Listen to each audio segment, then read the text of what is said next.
எல்லாருக்குமே தெரியும். ஒன்று வந்து நகை திருட்டு, இன்னொன்று வந்து அந்த அஜித் பற்றி.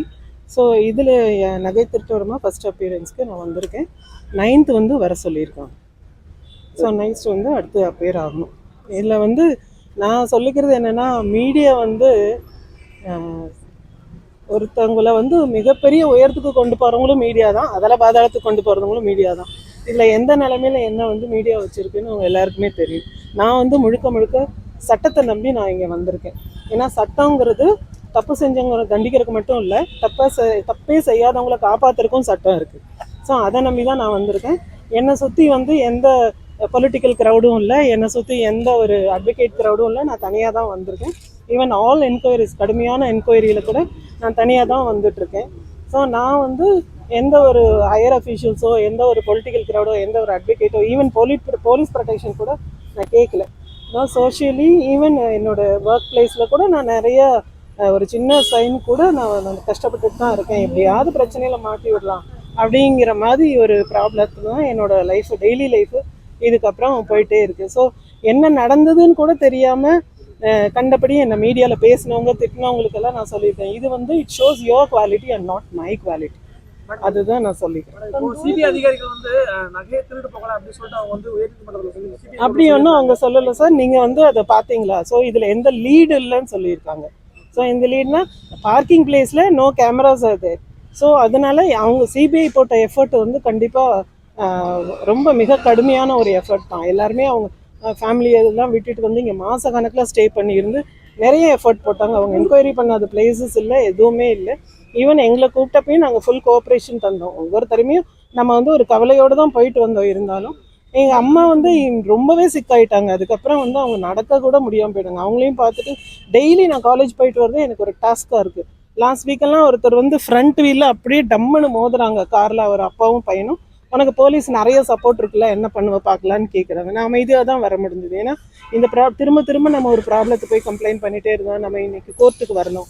அதனால் நம்ம சட்டம் என்ன சொல்லுதோ அதை மதித்து வந்துட்டு போகலாம் அப்படின்னு நான் வந்துட்டுருக்கேன். அதை தவிர வந்து நான் ஏகப்பட்ட ப்ராப்ளம்ஸ், என்னோடய ப்ரொஃபஷனை நான் ரொம்ப மதிக்கிறேன். என்னோடய ஸ்டூடெண்ட்ஸை பார்க்குறது நான் ரொம்ப சந்தோஷப்படுவேன்.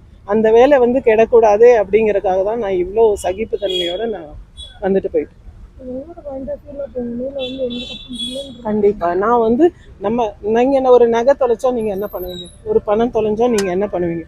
ஃபஸ்ட்டு நான் வந்து சட்ட ரீதியாக தான் நம்ம போகணுன்னு நினைப்போம். ஃபஸ்ட்டு நான் கம்ப்ளைண்ட் கொடுத்தது அறநிலைத்துறையில், ஹெச்ஆர்என்சியில் கொடுத்துட்டு அதுக்கப்புறம் நமக்கு எதுவும் கிடைக்கல அப்படின்னு தெரிஞ்சப்புறம் தான் நம்ம வந்து ஸ்டேஷன், அதுவும் அவங்க கூட்டிகிட்டு போனாங்க, போகிறோம். கம்ப்ளைண்ட் கொடுத்தோம், வீட்டுக்கு வந்துட்டோம். அது வரைக்கும் தான் என்னோட பார்ட் ஆஃப் ஒர்க். அதுக்கப்புறம் என்ன நடந்ததுன்னு எனக்கு தெரியாது. உங்க சைடுல எந்த ப்ரெஷருமே இல்லையா மேம்? ஆஃப்டர் கம்ப்ளைண்ட் நீங்க அதை இமீடியட் ஆக்ஷன் எடுக்க சொல்லியோ இல்லை நீங்க? கண்டிப்பாக இல்லை. ஏன்னா என்னோட ஃபோன் வந்து ஃபுல்லாக சிபிஐ கஸ்டடிக்கு போயிடுச்சு.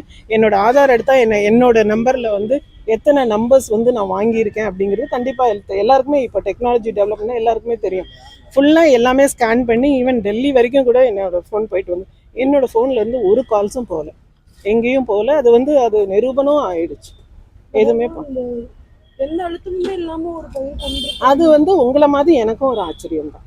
ஏன்னா ஒரு நகை 10 பவுன் கிட்டத்தட்ட அப்ராக்சிமேட்டாக எங்கள் அம்மாவோட ஜுவல்லரி, அது எல்லாமே இதில் எந்த அழுத்தமும் இல்லாமல் இப்படி ஒரு சம்பவம் நடந்து எங்களுக்கே வந்து தெரியாது. அவர் இறந்ததே தெரியாது. எங்களை அடுத்த நாள் வந்து போலீஸ் வீட்டிலேருந்து கூட்டிகிட்டு போகிறாங்க. ஒரு லேடி மேடம் வராங்க, 2 சார் வராங்க, வீட்டிலேருந்து கூட்டிகிட்டு போகிறாங்க. ஆன் சண்டே மார்னிங் நாங்கள் போகிறோம். ஈவனை காலையில் எழுந்திரிச்சு அப்படியே முன்னாடி வரோம். என்ன நடந்ததுன்னு சொல்லுங்கள் அப்படின்றாரு. அப்படியே தூங்குன முகத்தோடு நம்ம வந்து நடந்ததை சொல்கிறோம். அது பார்த்தா கொஞ்ச நேரத்துலேயே பப்ளிஷ் ஆகுது மீடியாவில். அப்போ நம்ம போகிறோம். அங்கே போய் ஸ்டேஷனில் டிஎஸ்பி வந்து உங்கள்கிட்ட வாக்குமூலம் கேட்கணுன்றாங்க. அப்போ அந்த தம்பி இறந்தது தெரியாது. அப்போ நம்ம நடந்தது சொல்லணும்னு வெயிட் பண்ணுறப்போ இல்லை கோர்ட்டுக்கு போங்கன்றாங்க. சண்டே அது கோர்ட்டுக்கு போகிறோம். கோர்ட்டில் வந்து ஜட்ஜு சார் இருக்காங்க, ஜேஎம் கோர்ட் அங்கே திருப்புவனத்தில். அந்த கோர்ட்டில் அவரை முன்னாடி நடந்ததெல்லாம் நம்ம சொல்கிறோம். அப்போ தான் ஒரு சார் சொல்கிறாங்க, இவங்ககிட்ட சொல்லிடலாமா அப்படி. என்ன சொல்லிடலாமான்னு நான் நினச்சிட்ருக்கேன். ஒருவேளை ஜுவல்ஸ் கிடச்சிருச்சு, நம்மளை அடையாளம் காமிக்கிறதுக்கு தான் கூப்பிடுறாங்க போல், இப்படி நினச்சிட்டு தான் நானும் அம்மாவும் போகிறோம். அதுக்கப்புறம் அவங்க சொன்னும்போது எங்களாலேயே அழுக தாங்க முடியல. அந்த இடத்துல இப்படி ஒரு சம்பவம் வந்து நடந்திருக்கக்கூடாது அப்படிங்கிறது ஒரு தாய்க்கு ஒரு வருத்தமானது, ஈடு செய்ய முடியாத மிகப்பெரிய இழப்பு. அதை நினைக்கும் போது நாங்களும் வேதனைப்பட்டுட்டு தான் இருக்கோம். உண்மையான நீங்க கம்ப்ளைண்ட் கொடுத்தது வந்து அவங்க ஸ்டேஷன் வச்சு விசாரிச்சிருக்கலாம். பட் ஸ்பெஷல் டீம் தனியா கூட்டு போய் விசாரிச்சதா அவங்க சொல்லியிருக்காங்க காவல்துறையில இருந்து. அது ஏன் மேம் பண்ணணும்? நீங்க டைரக்டா இல்லைன்றோ நீங்க ஃபாலோ பண்ணீங்கன்னா அந்த மாதிரி இல்லை ஸ்பெஷல் டீமை கூப்பிட்டுட்டு போய் விசாரிச்சாங்கன்றது எனக்கு தெரியாது இல்லையா. நான் கொடுத்த என்னோட கம்ப்ளைண்ட்டே நாங்கள் அரௌண்ட் 3 o'clock ஸ்டேஷன் போயிட்டோம். ஆனால் கம்ப்ளைண்ட் என்கிட்ட வாங்கினதே 7க்கு மேலே தான். ஏன்னா இவருக்கு இன்ஸ்பெக்டர் வரதுக்காக வெயிட் பண்ணுங்கன்னாங்க. அதுக்கப்புறம் நாங்கள் அவ்வளோ நேரம் அந்த கொசுக்கடியில் வெயிட் பண்ணிட்டு இருக்கோம். அதுக்கப்புறம் கம்ப்ளைண்ட் சிஎஸ்ஆர் கூட ரொம்ப நாங்கள் கேட்டுக்கிட்ட பிறகு தான் சிஎஸ்ஆர் கொடுத்தாங்க. அதுக்கப்புறம் வெளியே கூட்டிகிட்டு போனாங்களோ, நான் இருக்கிற வரைக்கும் அவர் ஸ்டேஷனில் இருந்தார், அவ்வளோதான் எனக்கு தெரியும். வெளியே கூட்டிகிட்டு போனாங்க, ஸ்பெஷல் டீம் வந்தது, இதெல்லாமே எனக்கு தெரியாத விஷயங்கள். மீடியாவை பார்த்து தான் நானும் தெரிஞ்சுக்கிட்டேன் எல்லாமே. நெக்ஸ்ட் டே நீங்க சொல்லியிருக்காங்க. 9th சொல்லியிருக்காங்க. சரி. Thank you ma'am.